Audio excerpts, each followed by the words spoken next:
Cryptocurrency क्या है? Cryptocurrency एक डिजिटल या वर्चुअल मुद्रा है जो क्रिप्टोग्राफी द्वारा सुरक्षित होती है, जिससे इसे नकली बनाना या दोबारा खर्च करना लगभग असंभव हो जाता है। अधिकांश क्रिप्टोकरेंसी विकेंद्रीकृत नेटवर्क पर मौजूद होती हैं जो ब्लॉकचेन तकनीक का उपयोग करती हैं। एक वितरित खाता बही जिसे विभिन्न कंप्यूटरों के नेटवर्क द्वारा लागू किया जाता है। क्रिप्टोकरेंसी की एक परिभाषित विशेषता यह है कि आमतौर पर उन्हें किसी भी केंद्रीय प्राधिकरण द्वारा जारी नहीं किया जाता है, जिससे वे सैद्धांतिक रूप से सरकारी हस्तक्षेप या हेरफेर से मुक्त होती हैं। क्रिप्टोकरेंसी को समझना।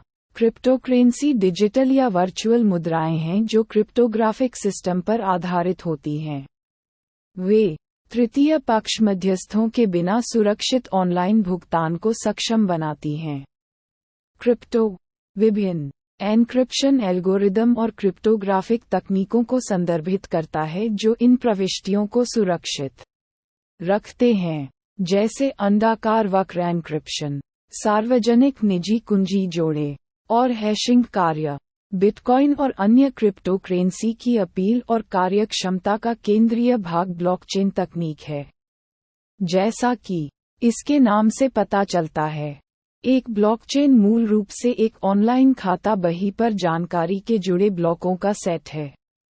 प्रत्येक ब्लॉक में लेन देन का एक सेट होता है जिसे नेटवर्क पर प्रत्येक वैधक द्वारा स्वतंत्र रूप से सत्यापित किया गया है।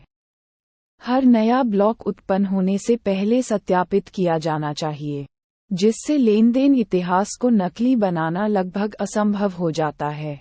ऑनलाइन लेजर की सामग्री को बनाए रखने वाले व्यक्तिगत नोड्स या कंप्यूटरों के नेटवर्क द्वारा सहमति दी जानी चाहिए।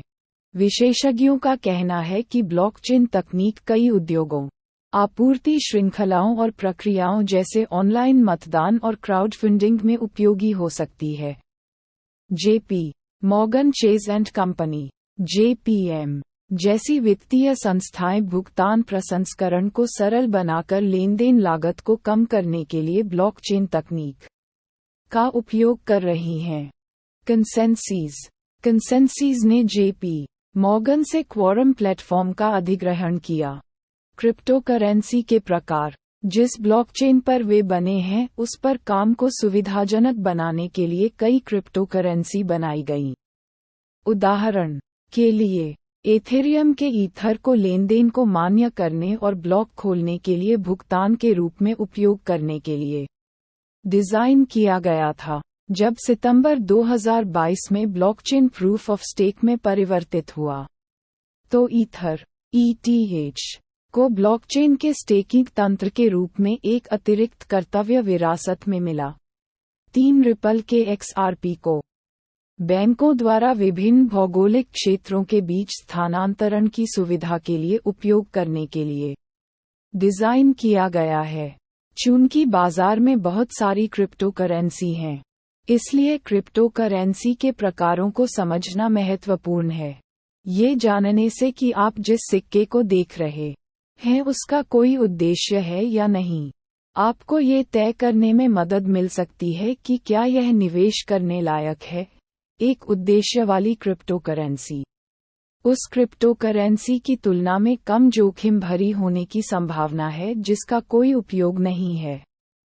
अधिकांश समय जब आप क्रिप्टोकरेंसी के प्रकारों के बारे में सुनते हैं, तो आप सिक्के का नाम सुनते हैं।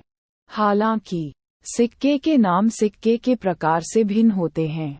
यहाँ कुछ प्रकार दिए गए हैं जो आपको उस श्रेणी में टोकन के कुछ नामों के साथ मिलेंगे। उपयोगिता XRP और ETH उपयोगिता टोकन के 2 उदाहरण हैं। वे अपने संबंधित ब्लॉकचेन पर विशिष्ट कार्य करते हैं। लेन देन संबंधी भुगतान विधि के रूप में उपयोग किए जाने के लिए डिज़ाइन किए गए टोकन। इनमें से बिटकॉइन सबसे प्रसिद्ध है। शासन ये टोकन ब्लॉकचेन पर वोटिंग या अन्य अधिकारों का प्रतिनिधित्व करते हैं, जैसे कि यूनिस्वैप प्लेटफॉर्म। ये टोकन ब्लॉकचेन का उपयोग करने के लिए बनाए गए एप्लीकेशन का समर्थन करते हैं, जैसे सोलाना। सुरक्षा टोकन, किसी परिसंपत्ति के स्वामित्व का प्रतिनिधित्व करने वाले टोकन, जैसे कि एक स्टॉक जिसे टोकन किया गया है। ब्लॉकचेन में स्थानांतरित मूल्य। एमएस टोकन एक प्रतिभूतिकृत टोकन का एक उदाहरण है। यदि आप इनमें से एक को बिक्री के लिए पा सकते हैं, तो आप मिलेनियम नीलम का आंशिक स्वामित्व प्राप्त कर सकते हैं। आर्क। यदि आपको कोई ऐसी क्रिप्टो करेंसी मिलती है जो इन श्रेणियों में से किसी एक में नहीं आती है, तो आपको एक नई श्रेणी या कुछ और मिल गया है जिसकी जांच की जानी चाहिए ताकि यह सुनिश्चित हो सके कि यह वैध है।